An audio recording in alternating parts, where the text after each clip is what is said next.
5, 4, 3. Surprised you can count. I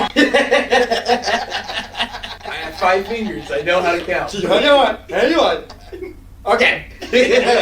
Misspeak or mess up at all, Dylan's gonna hit you with that hockey stick, so you better be careful.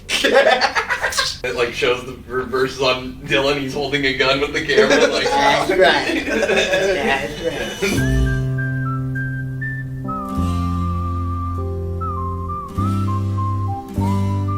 Welcome back to the Dirt Kings Podcast. My name is Jonathan Barrett, and I'm here with Nathaniel Barrett. Today we're talking about sulfur. A little bit, yeah.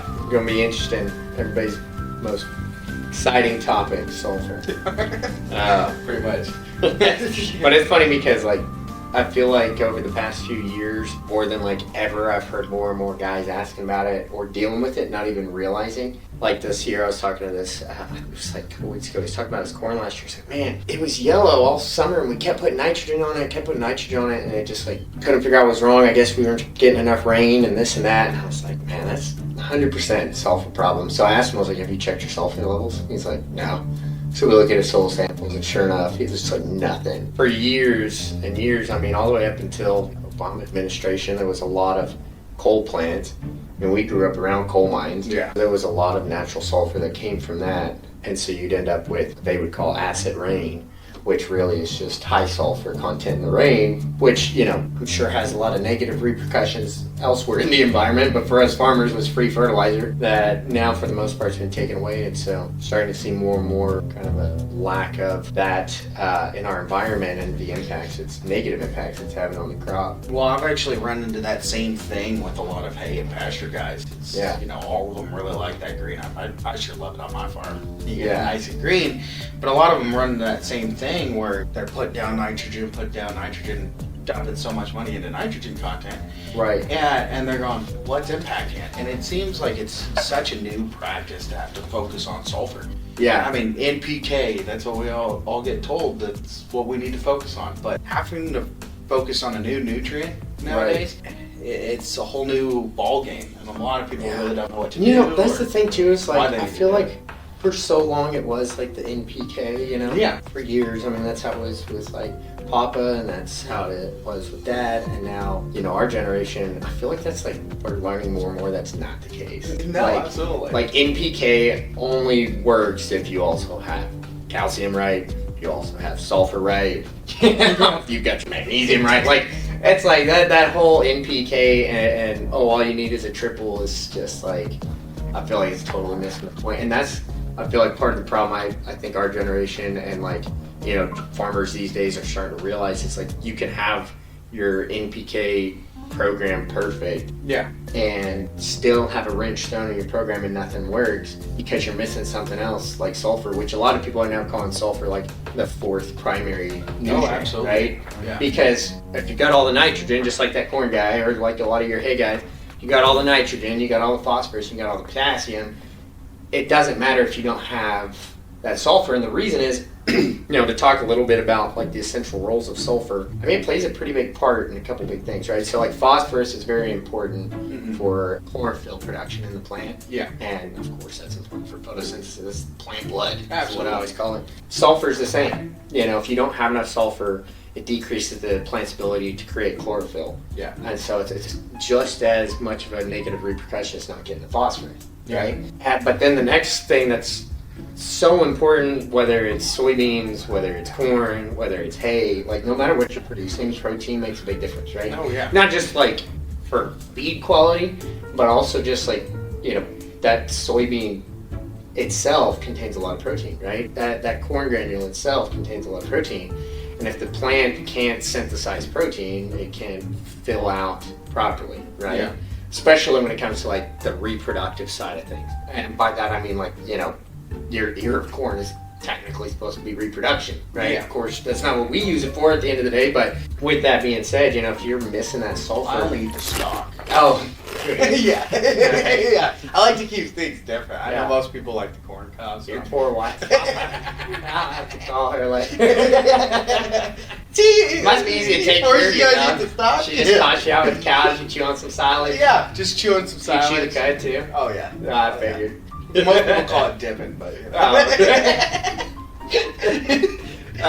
But yeah, I mean, totally lost my train of thought. Oh yeah, I'm thinking about you chewing on cornstarch now. But no, I always go back to the point of it's like having a high quality steak versus. Oh well, I mean it is, but it also comes down to like, same point can be like, man, my crops looked great all year. I've seen this a lot in soybeans recently, and soybeans are actually really good about helping with sulfur problems, but at the end of the day they need quite a bit as well. And I've seen this quite a bit lately where I've got guys with their bean crop and they're like, man, it looked great all year. Yeah. Like it was a good big plant, everything was awesome. As a positive. And we get to the end and there's they were banker beans. They Yeah. look great from the road, but once you get in the combine, they're crap. Typically what it comes back to is, once again, sulfur. It's like either that or calcium, right? Because once again, you gotta have all the pieces of the puzzle to finish it out. And so, yeah, I just feel like it's something that more and more we're having to pay attention to, especially as it's rolling the plant. But then those impacts on protein levels, I mean, whether it be you're feeding silage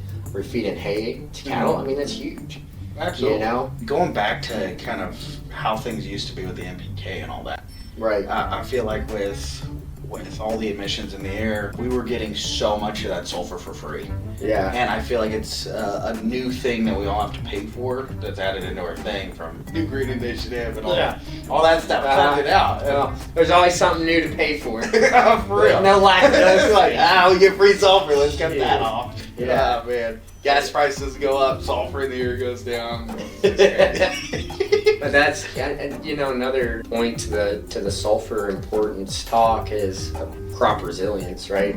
I mean, and I guess that goes for any nutrient. It's kind of like goes without saying, like if you're missing a key part of your diet, it's going to be tough on you. Same goes for the plant. You're missing sulfur, it's going to be way more susceptible to whether it be drought conditions and being affected by that, or too much moisture. It's going to be way less tolerant. But yeah, it's like you said, there's always something new to toss in, but those little things. Because that's the thing about sulfur, is like it doesn't take much. Like, what do you typically look for on a soil test? So you deal with a lot of hay and pasture. Yeah, hay and pasture. But if you're looking at your soil sample and it's more on like the parts per million side, I would say anywhere from like 7 to 15. Yeah. And that's really easy to calculate. If you're switching to pounds per acre, you just double it. So anywhere from 15 to 30. 15 to 30 pounds. And that's pretty much what I tell people is, hey, you don't need a bunch. It's not like, it's crazy amounts. A little bit goes a long way. Absolutely. But the thing about that is timing, I feel like. I feel like if you get your sulfur in there at the right time, it makes a lot bigger difference, especially in terms of location, since it's not a very mobile nutrient. Yeah. I mean, obviously you got a lot of guys these days that are running 28 with sulfur in there with it, and they're putting that right in the 202. That's fantastic. But then with your hay and pasture, it seems like the earlier you can get that out there in the year, that way you've got it. Yeah, the better you position you're going to be in.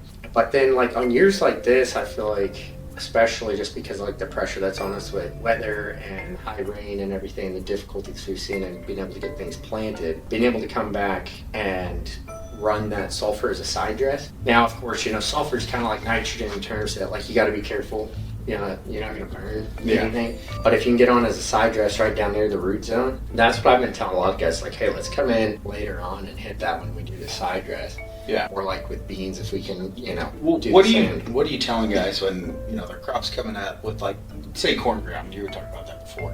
What's the best thing to look for in discoloration in the leaves and? Sulfur, is one of the things we were talking about earlier is lack of chlorophyll, right? Yeah. So that'd be yellowing in the leaf. I think we should put up on the screen what it looks like in leaves for different plants right here, because it seems like a lot of times when you're looking at a chart of deficiencies, it's you look at nitrogen deficiency and it's yellow leaves throughout, right? And you look at sulfur deficiency, and typically where you'll see sulfur deficiency is it's not throughout the entire leaf, but you'll see yellowing in the leaf. Having that, a chart so that you can always identify, because there's so many different things, like iron. If you have too much or too little iron, it can do the same. Absolutely. And it looks very similar to sulfur. So last year, I got in an argument over a field that had a bunch of yellow spots in it. And the argument was whether it was iron or sulfur. I think it actually turned out to be both. So no one was wrong, but at the end of the day, it's because they look super similar. Yeah. And you don't want to confuse an iron deficiency with the sulfur deficiency and vice versa, right? If you have quick and easy access to tissue samples, like pretty much anybody that's working with AgriTec, as far as our customers go or farmers we work with, we can get a tissue sample turned around in a few days. I mean, it's just it's a little more surefire way to know exactly what the problem is. But worth it to take the time to do a little bit extra to know exactly what's going on. Well, not only that, but a lot of times what we end up identifying is potentially other problems as well that we weren't even looking for. Absolutely. So. Well, that little bit of time could save you a lot of money dumping at it, and a lot of money on the back end that you could potentially lose by not doing it the right way. Exactly, and that's a really good point too as far as timing. But I think the first thing to look at is your soil test. Like you were saying, if you're starting way to go. Rule number 1 of podcast: use your phone. Hey, John. That's customer we call it. Probably get a sulfur deficiency. Get him on the line. Put him on the podcast. Get him on the air. Yeah. Hey, you're live on air right now. Little did you know you called into the Dirt Kings Podcast. Yeah. I like it. Shoot. But so anyway, that soil test. It's always better to be preemptive than reactive. I think. Absolutely. And doing those soil samples at the beginning part of the season, a lot of people push those off to, do it every other year, or different things like that. Yeah. And it's just such a bad method to it, Well, I don't know. I always struggle with that because to me it's like, it can be a massive difference in either saving me thousands of dollars or potentially helping increase my bottom line by thousands of dollars. It's massive, like the swing for like a few dollars I'm spending on a soil test. To me, it's like, God, like it's not a, If you're gonna be lazy on anything, don't be lazy on that, It's not like they're exciting to go out there and pull plugs, but that's just a necessary part of your homework. It's like cleaning your equipment afterwards. It's something that you need to do to save you money. Yeah. You're the biggest clean what? I'm just kidding. You're freaking transfer pump. I went out there and I was like, that's a little tight. It's a little tight. It's only the third one. A little bit extra I walked up because I don't clean them out. I bought another one today. Nice. That's good. I get to test them all then. Then when people are like, well, what transfer pump do you like? Well, I tried them all because I ruined them all. This one I didn't like so much. This one's a lot quicker. That one I got right now, that hand pump one on, that one's actually, you can't do a bunch of product with it. It takes See, I'm talking crap, but that transfer pump you got me. Yeah. I liked it. I was going to say, why you need to use mine? It's like, I'm like, there's no liquid going out. You can rinse them seconds out and still lock them up. Pain in the butt.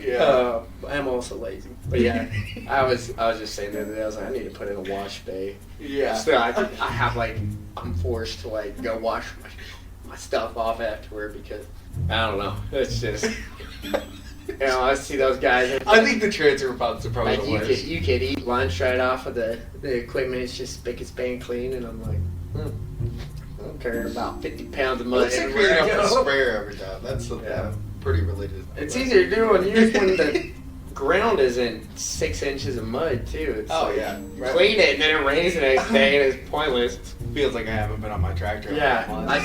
Last weekend I spent the entire Sunday power washing everything. Working on the tractor, some of the implements, different stuff, got it all cleaned up, even did my truck and wife's car, and it rained that night, and the next day everything had to go through the mud. And it's just pointless.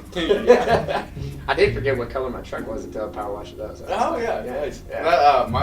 Mine's black, but now it's brown. I live on a dirt road. It rains all the time. What are you gonna do? I wash it, and then the next day I'm like, I didn't. Sometimes I honestly after I wash it, I kind of feel like I need to hit a mud puddle. It's too clean. It's too clean. I feel a little too. Looks like I'm voting for the wrong party here. I think you're right. I'm gonna take this thing off road a little bit. I'm gonna make a bumper sticker that says that. I want to keep my car too clean. I think I'm going too far left. Let's talk a little bit about some options when it comes to sulfur. Yeah. Obviously you got liquid options as far as your thiosols go. So you got ammonium thiosulfate, fantastic. fantastic way to go.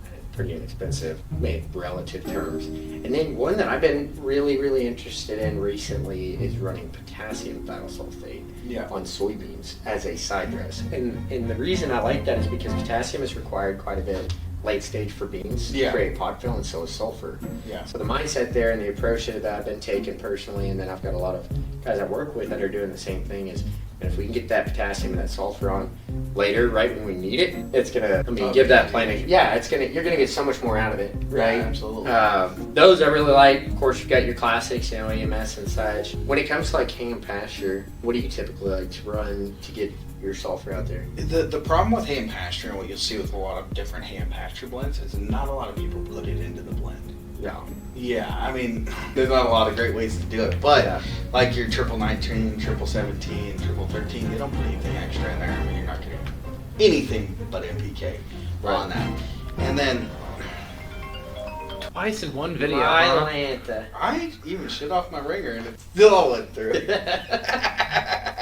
Popular guy. Nobody calls me all day until I get in here.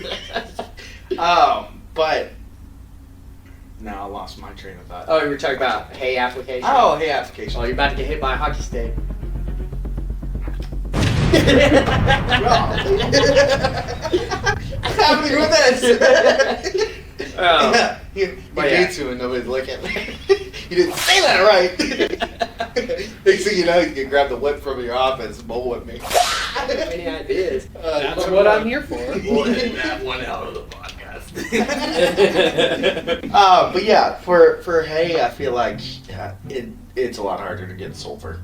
You can do same sort of things, and some of your hay guys will be running, 32 or 28, and get the sulfur in that direction. But a lot of states, they don't focus as much on running your UAN programs with the sulfur or anything like that. So adding that into a dry program, I feel like it's really difficult. Finding something on the side is kind of imperative. So have you ever, like with your hay ground or with guys you're working with, do you ever try mixing like nitrosol and herbicide together and doing a pass with those? I haven't. The only reason I didn't run nitrosol this year on my ground is my sulfur content was actually pretty good. I think it was like 18 parts per million.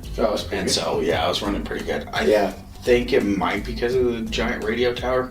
Isn't that right next to me? Oh, does that make a difference? I think so. Oh, yeah. Is that why you're always wearing aluminum foil on your head when I come over? Well, my food plot, I don't know what happened. Like, hang on, I'm watching TV. I didn't even put sulfur on my food plot. And it went from, it was like 15 or 16 parts per million, and then it was something like 200. I know why. Why? Well, because what all did you run on your food plot? Calcium, humic, bioact.